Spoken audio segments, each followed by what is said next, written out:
Hi, my name's Scott. I want to talk a little bit today about fantasy football, projected scoring, when people are actually getting picked by people who play fantasy football, and then a little lessons learned over time as far as how accurate projections actually are.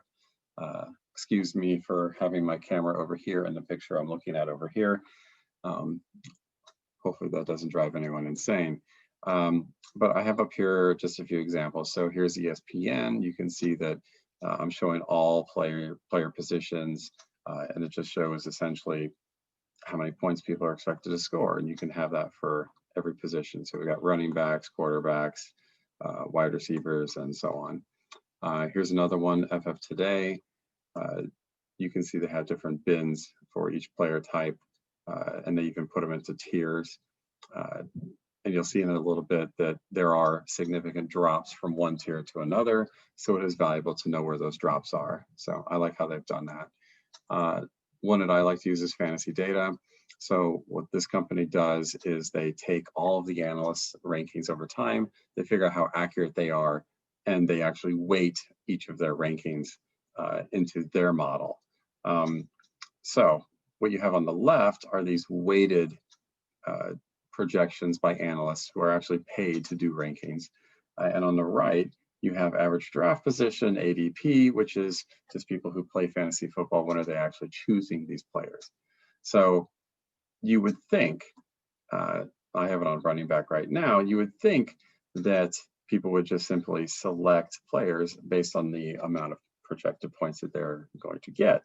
But that's not what people are actually doing when they select players. For instance, you can see Le'Veon Bell is expected to score 243 over the course of the year, and that is higher than Jonathan Taylor. It's higher than David Johnson. It's higher than quite a few of these, but he's still being selected several picks later.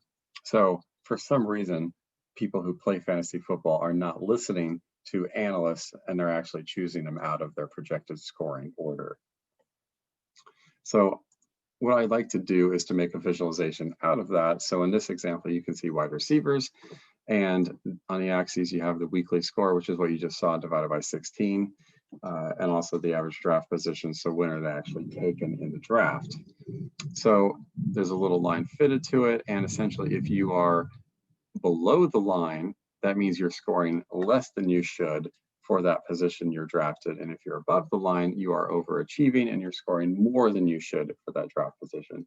So for example, Julian Edelman is considerably above the line, so he is going to get more, and you can see 1.6 points more than he would if he scored exactly what he should for that position in the draft.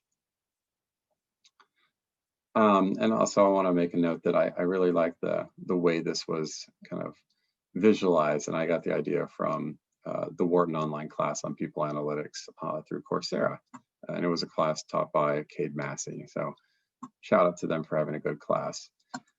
At the end of every year, I like to see how accurate these projections were by these people who do this for a living, as far as projecting what people will score. So this is for 2017. So I wanted to see, out of the top 10, how many of them did they actually get right? If you've said these are the 10 players that will be in the top 10 at the end of the year, what percent of them actually ended up in the top 10? So you can see and this is split by game type, so points per reception or standard scoring. Just looking at PPR, 50% right for the quarterbacks, 40% right for running backs, 40 for wide receivers. These are relatively low. So they're getting the projections right roughly half of the time. The top 20 is a little more forgiving. You can see that they get it right about 75% of the time, 65% of the time.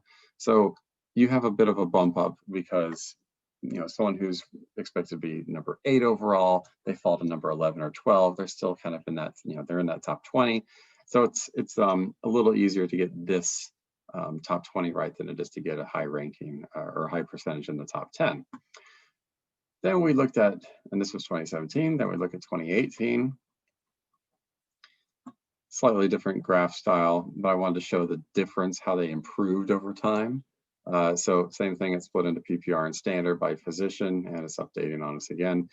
This one's hard to see, but essentially they were right at 50% for both years. So only 5 out of 10 projected to be in the top 10 actually ended up in the top 10. So you can see we have a nice improvement for running backs. They went from 40% right to 70% right. And this is for the top 10 only. Same thing for wide receivers, big improvement. Tight end got much worse, went from 60 down to 40% accurate. And kicker and defensive special teams usually aren't as important to people when they do drafts. And I'll show you a little bit of evidence for that. But they are also right around that 50% mark. So let's look at the first 4 weeks of this current year. And there's a little lightning outside, so hopefully you can hear over that. All right, so same thing as the other view you just saw on wide receivers. I have all the positions in here. I just want to highlight those kicker and defensive special teams. So average draft position is here. You can see they're not even selecting kickers until all the way over here, pick 144 or so. And same thing for defensive special teams.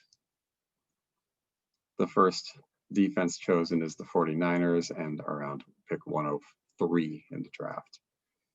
But if you look at running backs, they're all over the early rounds.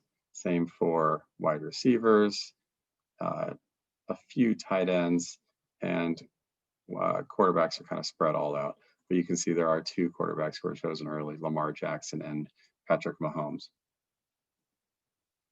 And again, let's just look at running back. Same thing, it happens every year.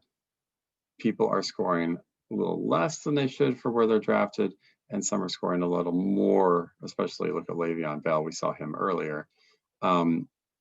So for some reason, people who play this game choose to pick up Le'Veon Bell much later, even though he's projected to score more than all of these people who were drafted before him. All right, let's move my little camera thing over. So let's see how accurate people have been through 4 weeks, analysts versus people who play this game. So analysts, their percent accuracy for the top 20, as you recall, 20 is usually a little bit better than top 10. Quarterbacks so far, 85% accurate. This little star is the people who play. So that's based on when they're drafted. So slightly better, which is what you would expect. Analysts should be more accurate than people who just pick up this, Yahoo app and make a team. But you can see for everything else, it's pretty much right on the same. Much worse on defensive special teams for people who play versus analysts. So let's look at top 10. Same for everything up here. You got quarterback, but you've got players actually slightly better than analysts. So they picked 5 out of the top 10 correctly, whereas analysts only picked 4 out of the top 10. But you can see analysts were actually better on kicker and defensive special teams. And defensive special teams quite a bit better. But as I mentioned before, people don't care about these 2 positions. And just a little bit of a look at it down below. So this is where analysts ranked all the players at the beginning of the year, and we're looking at quarterback. This is where players, as in people who play this as an amateur, rank them by way of where they actually select them. And then the actual ranking is here. So how are they actually performing by score total through 4 weeks of the year? And then of course I have the delta here from analyst to actual. So this column versus this column. And you can see and start to get an idea of why there is such a difference. Now let's just look at running back, for instance. Analyst ranking, I can sort this high to low. Analysts and players were the same for the top 2, Saquon Barkley and Christian McCaffrey. Both of them are hurt and out for the entire year. Interestingly enough, Christian McCaffrey has scored so much before he got hurt that he's still ranked number 20 overall. So that just shows how good he was. But that's how it kind of sorts out. You have the ranking expected by analysts. You have the ranking by when they're drafted. You can see there are some differences here. That's why amateurs were slightly more accurate on running backs than the analysts, and you can see some of them have jumped into the top 10. For instance, Josh Jacobs, amateurs expected him to be 9th. Analysts said 11. He actually is 9th. So that's why they jumped up one more correct than analysts. And let's just see what it looks like as a trend over time, just to show how bad we are at projecting the top 10. We're pretty much always floating around the 40 to 60% accuracy. And you can see QB and defensive special teams are a little bit better right now. And this is for analysts. You can expect that to probably fall over the course of the year, and maybe for these to rise, just to kind of settle in that 40 to 60% accurate for the top 10. All right, so I thought this was really interesting also because there's a lot of data, historic data, available to actually do these projections, and we're still only getting 40 to 60% accurate. So it's really an uphill battle for companies to try to determine or predict who their top performers are going to be, because there's not nearly this much data available for people just in traditional jobs. So it presents the uphill battle that a lot of companies have as far as determining who their top talent is going to be year in and year out. With that, I'm going to stop sharing and turn this off. And thank you for watching.